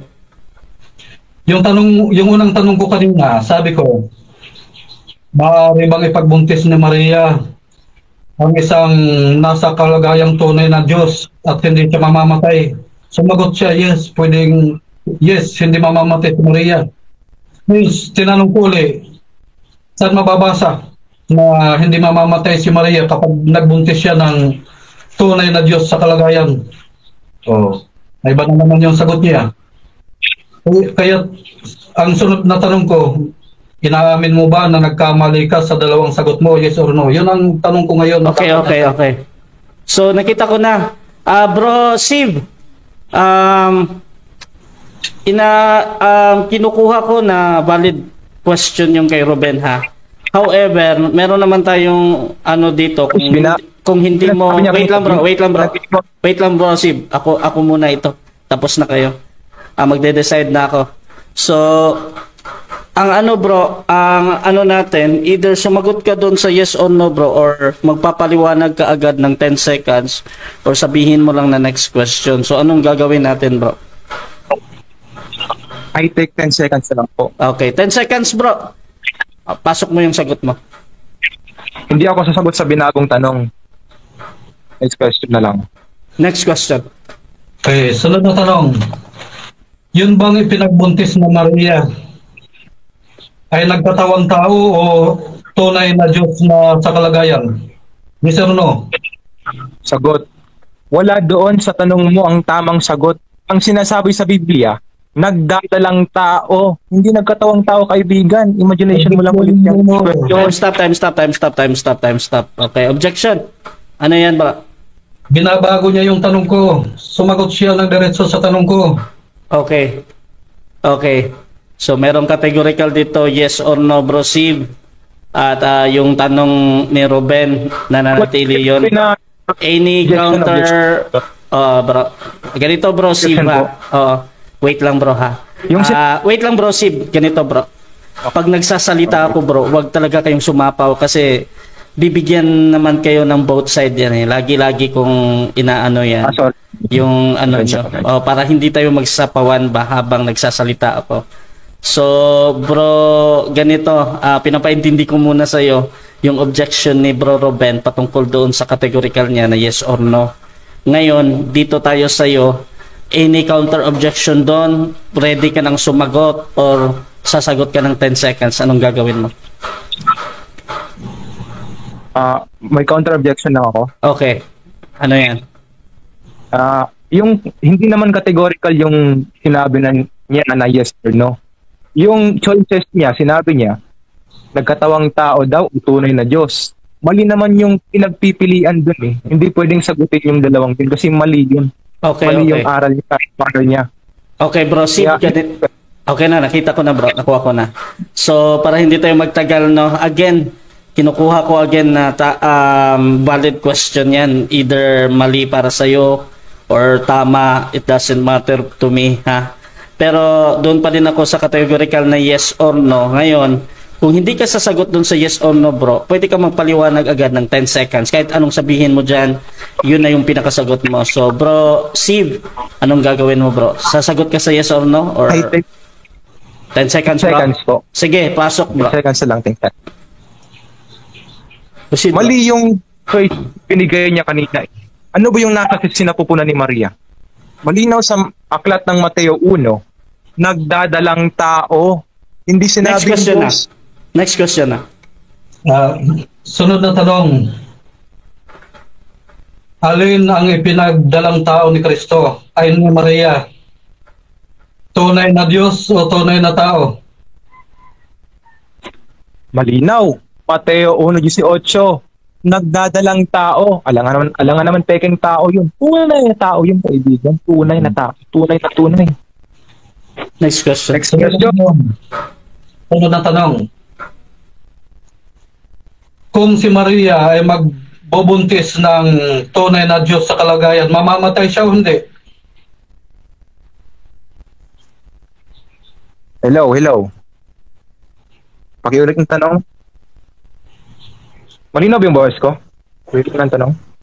Time stop mo na. Pero, nadidinig mo ba si Ruben ng malinaw? Or need mo medyo lang? nagsabi siya. Mag-ano ka bro, naka-time stop man naman bro Ruben, no? Mag-change ka muna ng lugar bro. Baka for example, Bro Rasya, hindi mo ba naririnig ng malinaw? malinaw naman both sides sa inyo, pero kay Steve, I think okay, malinaw na. Bro Ruben, pakiulit yung tanong mo bro. Naka-time stop naman niya. Nakalimutan ko tuloy ay... Okay, sunod na tanong. Okay, next question na lang. Sunod na tanong. Hindi ba po pwedeng magbuntis si Maria ng tunay na Diyos sa kalagayan at siya ay mabuhay? Yes or no? Pakiulit yung tanong? Hindi. Time stop. Bro Steve, ganito ang gawin mo bro. Lumipat ka ng lugar bro ba? Kasi nagsa-static sa'yo dyan. At nasasayang kasi yung time din ni Ruben. Bro Ruben, pakiulit yung tanong mo bro. Tanong. Okay. Mabubuhay ba si Maria kung ang ipagbubuntis niya ay tunay na Diyos sa kalagayan? Yes or no? Ang sagot, yes. Ikaw rin ang umamin. Hindi tunay na Diyos yung ipinagbubuntis ni Maria.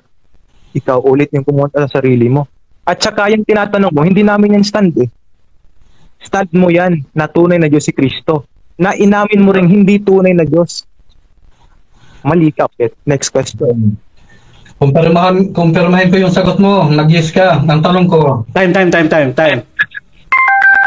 Okay. Okay, so dyan tatapos yung ating rebuttal stage. Dako tayo sa final conclusion. Mauna dito si Brother Steve ng Iglesia ni Cristo sa pagtutol na si Jesus ay hindi Diyos, tunay na Diyos. Your time start now, bro.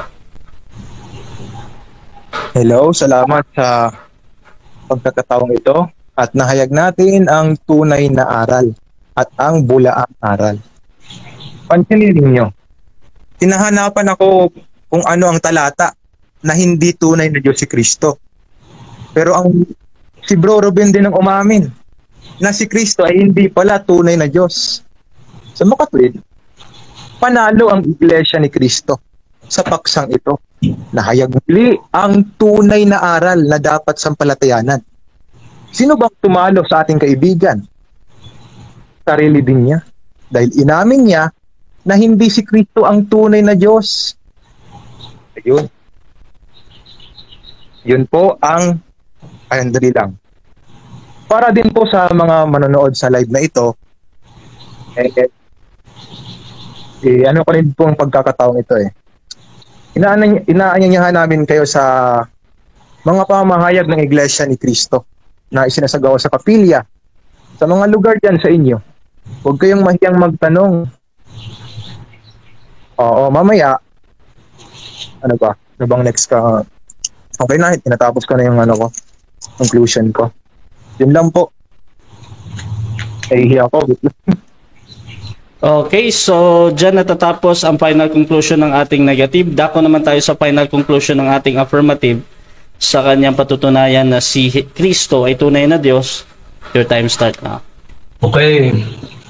Ang ating negative ay nanginginig na at halatang hindi nakaporma sa ating tinindigan. Alam niyo mga kapatid, yung kanyang kinakapitan na inamin ko na si Kristo ay hindi tunay na Diyos. Parang nananaginip siya at kumakapit sa isang sinulid na gabok. Laglag sa dyan. Dahil tinanong natin uli yung kanyang kinakapitan na yan. Yung kanyang tinatanong kanina mga kapatid, kung ating babalikan yung video. Ang tanong niya, yun bang ipinagbubuntis na Maria ay tunay na Diyos o tunay na tao? Sinagot natin ng diretso, tunay na tao yung pinagbubuntis. Dahil mamamatay si Maria kung ang ipagbubuntis niya ay nasa kalagayang Diyos. Mamamatay siya. Sunod niyang tanong, yun bang pinagbubuntis ni Maria ay hindi tunay na Diyos sa kalagayan? Yes, hindi tunay na Diyos dahil mamamatay nga si Maria. O anong masama doon? O kung sasabihin natin tunay na Diyos yung pagbubuntis ay hindi po pwede yun mga kapatid. Honest lang tayo. Ngayon, sinusugan ko yung kanyang kinakapitan na yan ngayon sa cross-examination. Maaari bang mabubuhay ba si Maria kung ang ipagbubuntis niya ay tunay na Diyos sa kalagayan? Sumagot sa yes. Saan mababasa? Di wala siyang mabasa. O, di tab siya ngayon mga kapatid. Maliwanag yan mga kapatid. Yung sabi niya, nagsaside comment daw ako kanina. Sagot yun eh, hindi yung side comment. Sana niya mababasa ay saan nilagay ni Kristo ang kanyang tunay na Diyos nung siya nagkataong tao. Di sinagot natin, ay hindi pwede, nanakawin nila. Sabi ko, dahil hindi po pwede, ayaw nila maging Diyos si Kristo eh. Gusto nila yung tao maging anghel, payag sila. Pero yung tao maging Diyos, ayaw nila kay Kristo. Hindi tunay na mga Kristiyano ito mga kapatid. Dinadala nila yung pangalan ni Kristo, subalit talagang pinaglalaban nila na hindi pwedeng maging tunay na Diyos si Kristo. Ito yung mga antikristo mga kapatid, maliwanag yan. Kaya dapat ang pangalan na idudugtong Iglesia ni Kristo, antikristo. Malinaw yan. Sabi ni Kristo, sabi niya, Daniel 7, 9 hanggang 14, dinala siya sa Diyos Ama. Ibinigay sa kanya ang kapangyarihan, kaluwalhatian, kaharian. Ngayon, sabi ni Kristo sa Revelation 21:7, na kinagulat niya, ang magtagumpay magmamana ng mga bagay na ito. Ako'y magiging Diyos niya at siya'y magiging anak ko. Ang remedyo, Brother Sif at Brother Midan, kung gusto niyong magtagumpay, tanggapin niyo si Kristo. Hindi mahirap yan. Huwag niyo nang pagmatigasin ang puso niyo. Sabi ni Kristo, ang magtagumpay sa maling paniniwala, siya'y magiging anak ko at ako'y magiging Diyos niya. Malaking bagay yan mga kapatid. Kapag sinabi ni Kristo sa isang tao, ako'y magiging Diyos niya, ibig sabihin, ililigtas ka niya. Bibigyan ka niya ng buhay na walang hanggan. At patatawarin ka sa iyong mga kasalanan. Itong ating kausap ngayon talagang punong-puno ng kasalanan ito. Pinararatangan niya si Kristo. Hindi pwedeng maging Diyos. Tinanong natin, ang tunay na Diyos Ama, kapag ka nanganak ng bugtong na anak, hindi ba pwedeng magiging Diyos? Aba, hindi daw talaga po pwede. Mapanganib ang samang ito, kaya wag na wag kayong magdalawang isip kayo mga kapatid sa pagpili ng papasukan. Yung simpleng bagay na Diyos si Kristo, hindi ayaw talaga nila mga kapatid, ayaw nila. Pero yung tao, pwede maging anghel, maging sugo, pero yung Kristo mismo na sinugo, hindi pwede maging Diyos. Maliwanag na antikristo ang ganong paniniwala mga kapatid. Genesis 1:26, lalangin natin ang tao ayon sa ating wangis. Sino ang Panginoong Diyos na nagsasalita? Ang Diyos Ama. Sino yung lumalang? Ang Diyos Anak. Maliwanag yan mga kapatid. Nasa Genesis 1 yan. Pinatunayan natin yan kay Medan dati at hindi rin siya nakapurma. At dalawa ng ating nalalagas. Okay, so dyan natatapos ang debate natin between Seventh-day Adventist and Iglesia ni Cristo sa topic na patutunayan ko na si Cristo ay tunay na Diyos. Ayan, so affirmative natin si Brother Ruben ng Seventh-day Adventist, negative naman si Brother Siv ng Iglesia ni Cristo. At syempre, before natin i-end yung ating live, gusto ko muna silang bigyan ng time magpasalamat sa ating mga nandito at mga halos 20 na live viewers din. Bro Ruben, pasalamat bro. Maraming salamat mga kapatid na nasa room. Maraming salamat Brother Rasha sa iyong matyagang pamamagitan. Maraming salamat Brother Seb, Brother Midan. Ito po ay talakayan lang at ako po ay nakikipagtalakayan lang at nagsasalita ng mabigat sa panahong nagdidebate, subalit pag ako'y nasa labas na at wala na sa ganitong pagkakataon, hindi na ako nanunulig sa kahit kanino man. Nawa ang katotohanan, ang Panginoong Hesukristo ang siyang magpala sa atin at Kumusta sa lahat ng mga kapatid na Seventh-day Adventist na nanonood ngayon at sa mga kapatid na ating inaaralan online? Mag-abang po kayo ng mga susunod na debate natin at tayo po ay mag-aaral ng malalim. Maraming salamat po at mabuhay kayong lahat.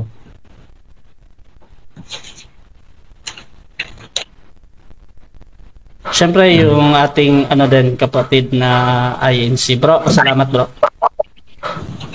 Hello. Maraming salamat, Bro Rasha, sa ayos nito. Yung discussion na ito, pag-uusap na bilang magkaibigan, tinuturing kaibigan si Bro Ruben. Bagaman may pag-uusap ukol dito, tinuturing pa rin natin yung kaibigan. Bro Ruben. Thank you. Salamat bro, bawi ka na lang next time. At least napatunayan ng Iglesia ni Cristo na hindi tunay na Diyos si Cristo. Pasalamat. Bro, pasalamat lang bro. Wag niyo nang Opo, Okay. Papasalamat kasi ako dun sa amin niya kaya akala ko kasama dun. Salamat. Okay. Salamat. Sige. Natin muli nag-aaral. Salamat.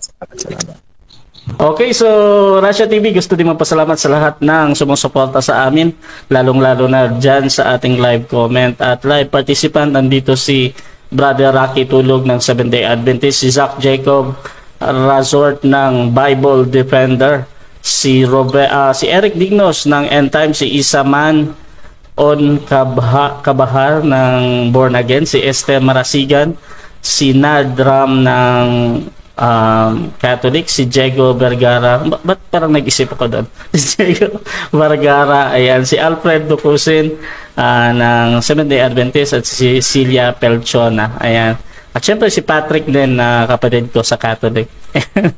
So maraming salamat, at kung gusto niyo sumali sa mga ganitong gawain, pwede kayong mag-PM sa akin directly, or kung gusto niyo maghamon sa ating mga debater, nandito si Brother Ruben ng Seventh-day Adventist at si Brother yung bago nating kakilala na kakalabas ng ano nga yung name niya, nakakalimutan ko talaga.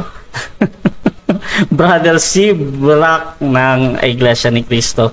At yun, this is Admin Rasha TV, and I'm out. Thank you.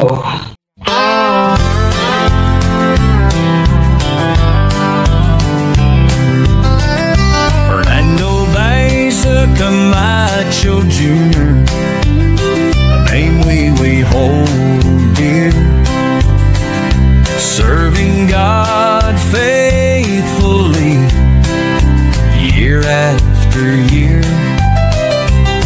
a beacon of hope shining ever so bright, guiding us forward with all of his might. We stand by his side, a united stand, fighting for truth across the land. With God as our strength, our spirits will soar. Truth and justice prevail forevermore.